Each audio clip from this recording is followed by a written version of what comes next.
अगर ये आज ले लेंगे तो। चलिए, तदा सर्वा वर्ण मला पेतस्य ज्ञानस्या अंत्य अंत अंत्या जज्ञेय मल्पम, यानी कि तदा, तदा मतलब अविद्या आदि क्लेशों तथा सकाम कर्मों के नष्ट होने पर। अब बात आ गई जो जिसकी बात हम कह रहे थे कि जो अविद्या है, जो अविद्या आदि जो पंच क्लेश हैं तथा सकाम कर्मों के नष्ट होने पर, ध्यान दीजिएगा उसी कड़ी का अगला भाग है ये।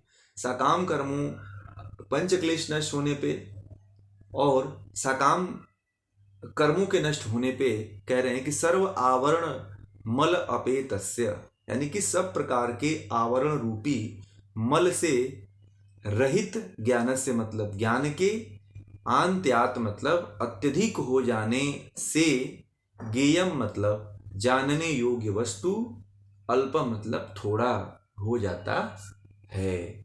यानी कि इसका तात्पर्य ये है कि धर्ममेध समाधि के सिद्ध होने के उपरांत जो है, धर्ममेध समाधि के सिद्ध होने के उपरांत अविद्यादि क्लेशों, जो अविद्यादि जो क्लेश हैं तथा सकाम शुभ अशुभ जो कर्म आपको बताए थे वह दूर हो जाने पर ज्ञान को ढकने वाले सब प्रकार के अज्ञान रूपी मल से रहित शुद्ध ज्ञान,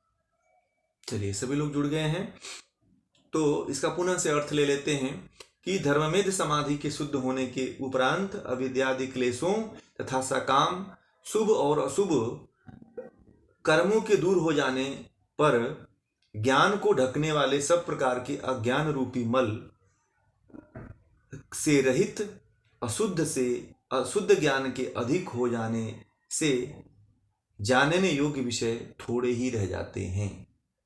यानी कि इसका तात्पर्य यह है कि स्थूल रूप से, ध्यान दीजिएगा, इसका महर्षि पतंजलि ये कहते हैं कि स्थूल रूप से क्लेशों का तथा सकाम कर्मों के विनाश के पश्चात योगी का चित्त जो है ज्ञान के बढ़ जाने से अत्यधिक शक्तिशाली बन जाता है। अब देखिए यहाँ पे क्या होता है कि जब आपके अंदर से अविद्यादि 5 क्लेश नष्ट हो जाते हैं और सकाम कर्म शुभ अशुभ जो कर्म होते हैं वह जब उनका जो है उन कर्मों का जब विनाश हो जाता है, उनका जो नाश हो जाता है जब चित्त से, तो चित्त ज्ञान, अब उसके चित्त के अंदर क्या हो जाता है, चित्त के अंदर ज्ञान बढ़ जाता है और चित्त अत्यधिक शक्तिशाली हो जाता है। फिर उसे कोई भी वृत्तियां, कोई भी बाह्य वस्तुएं, बाह्य जो है बाधक तत्व जो है उसे कभी प्रभावित नहीं करते हैं। ऐसा हो जाता है और ऐसे चित्त में योगी जो है बड़ी ही सहजता के साथ, शीघ्रता के साथ जो है यह जान लेता है कि किन किन अवस्थाओं में संसार के पदार्थों के प्रति राग द्वेष उत्पन्न होता है। वह ये जान जाता है जब उसको इस तरह का, जब उसे दृढ़ ज्ञान प्राप्त हो जाए, शक्तिशाली जब ज्ञान प्राप्त हो जाता है, तो वही जान जाता है संसार में कि किन किन पदार्थों के प्रति राग ज्यादा हो जाता है और किन पदार्थों के प्रति द्वेष बढ़ जाता है। अब जैसे मान लीजिए कि हम लोग जब संसार में किसी से जुड़ते हैं तो हमें नहीं पता होता है कि हम इससे बात कर रहे हैं तो हम कितना घनिष्ठता इससे हो जाएगी। जैसे जब आप किसी से प्रेम संबंध जोड़ते हो, किसी से बात करते हो, तो जैसे गाड़ी में चल रहे हो, रास्ते में चल रहे हो, आपस में कोई स्त्री मिल गई, कोई पुरुष मिल गया, तो हम उसे केवल हाय हेलो करते हैं या कुछ विषय को लेकर के बात ही कर लेते हैं। तो हमें ये नहीं पता होता है कि यही बात जो है, इस व्यक्ति के साथ जो हम इतनी जो बात कर लिए हैं, इसके साथ हम कितने जन्मों तक जुड़ जाएंगे। देखा नहीं होगा आजकल लोग ये कहते हैं कि हम फलां जगह गए थे और इनसे मुलाकात हो गई और हमारी शादी हो गई। हम एक जगह गए थे घूमने के लिए और एक नज़र में इनको देखा और एक नज़र में उनको देखा, प्यार हो गया, शादी हो गई। ऐसा लोग कहते हैं ना।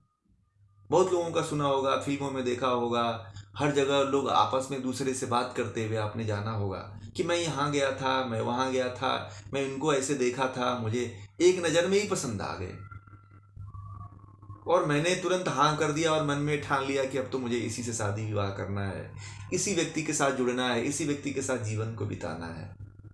तो ये तो अज्ञानी मन कहता है। ये जो इस तरह का निर्णय होता है वह ज्ञानपूर्ण नहीं होता है।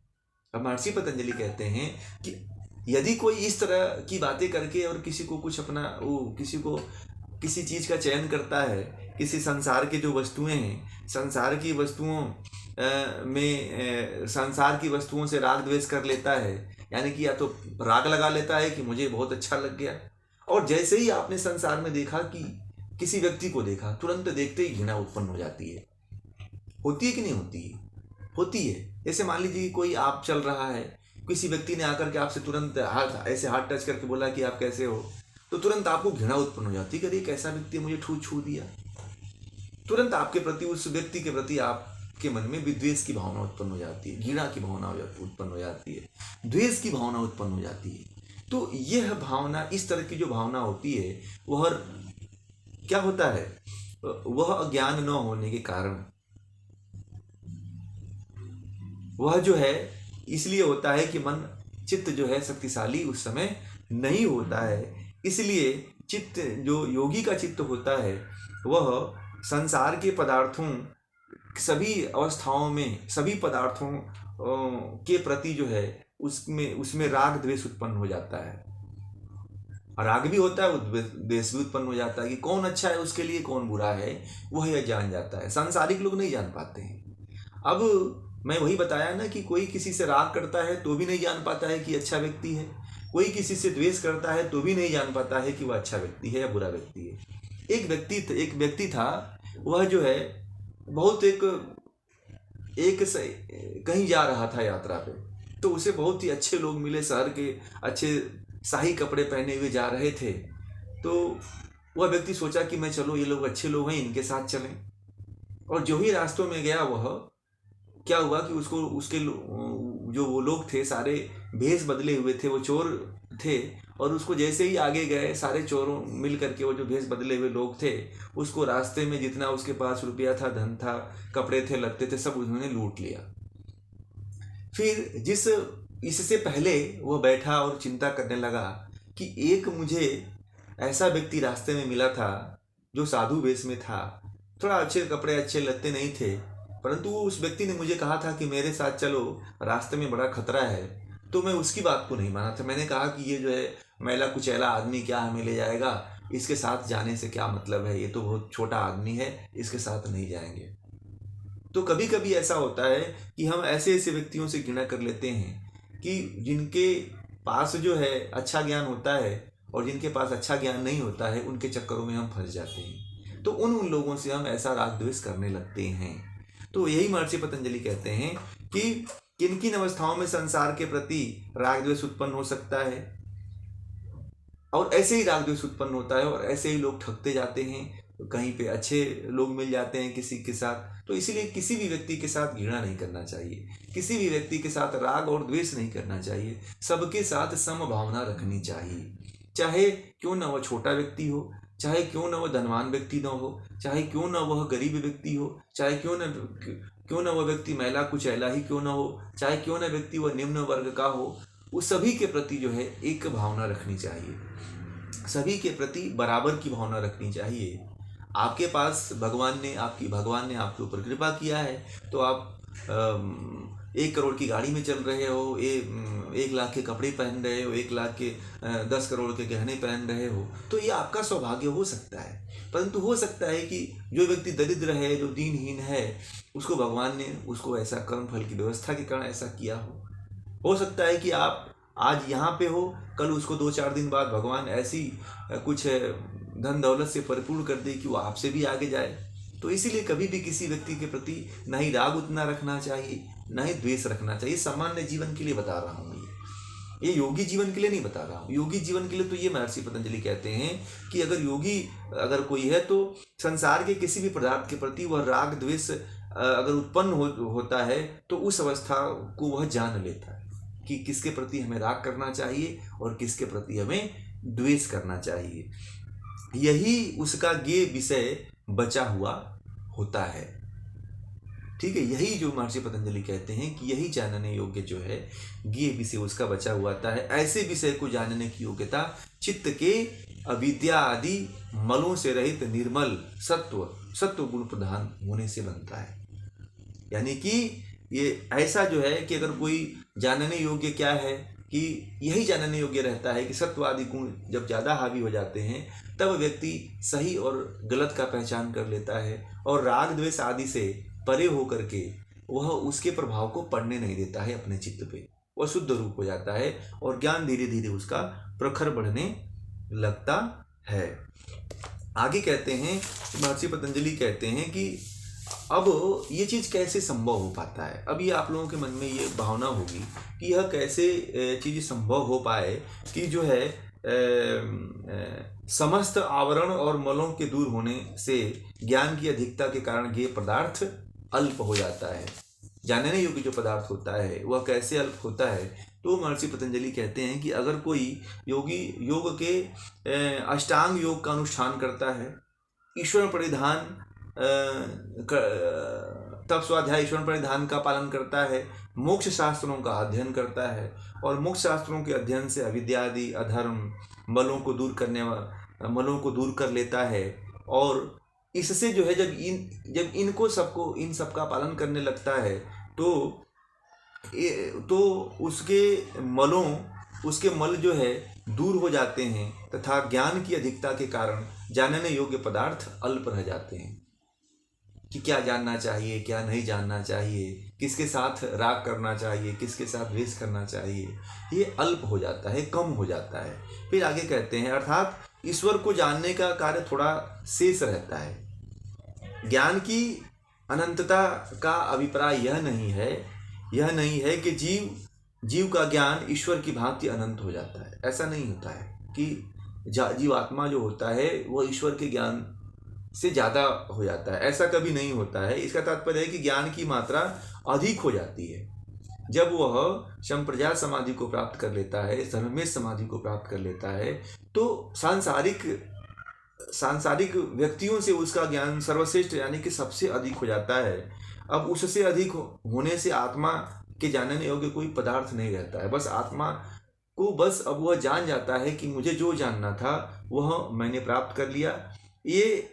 अब यह जो ज्ञान है अब बस अल्प हो गया, मतलब कम हो गया। अर्थात यह होता है कि मोक्ष प्राप्ति के लिए जितने भी पदार्थ की आवश्यकता होती है, जितने भी ज्ञान की आवश्यकता होती है, उसमें से कुछ पदार्थ शेष रह जाते हैं। जैसे कि मान लीजिए कि ज्ञान की अधिकता के कारण उनमें से कुछ आप लोगों को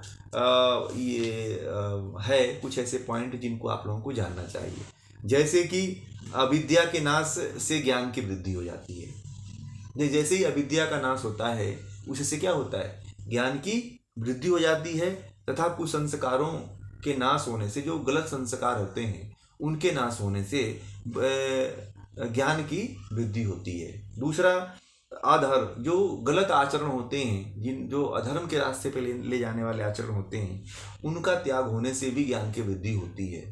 कैसे ज्ञान की वृद्धि होती है वह ये बता रहे हैं। फिर मोक्ष शास्त्र का अध्ययन करने से, जैसे मोक्ष शास्त्र है तो जैसे गीता है, उपनिषद है, वेद है, दर्शन है, इनका अध्ययन करने से क्या होता है कि ज्ञान की वृद्धि होती है। सत्व गुण की प्रधानता से भी ज्ञान की वृद्धि होती है। फिर ईश्वर प्रदत्त ज्ञान से भी, ईश्वर के द्वारा जो दिया हुआ ज्ञान है, इससे भी ज्ञान की वृद्धि होती है। अब ये ध्यान रखना चाहिए साधक को कि योगाभ्यास के द्वारा ही ज्ञान की वृद्धि होती है।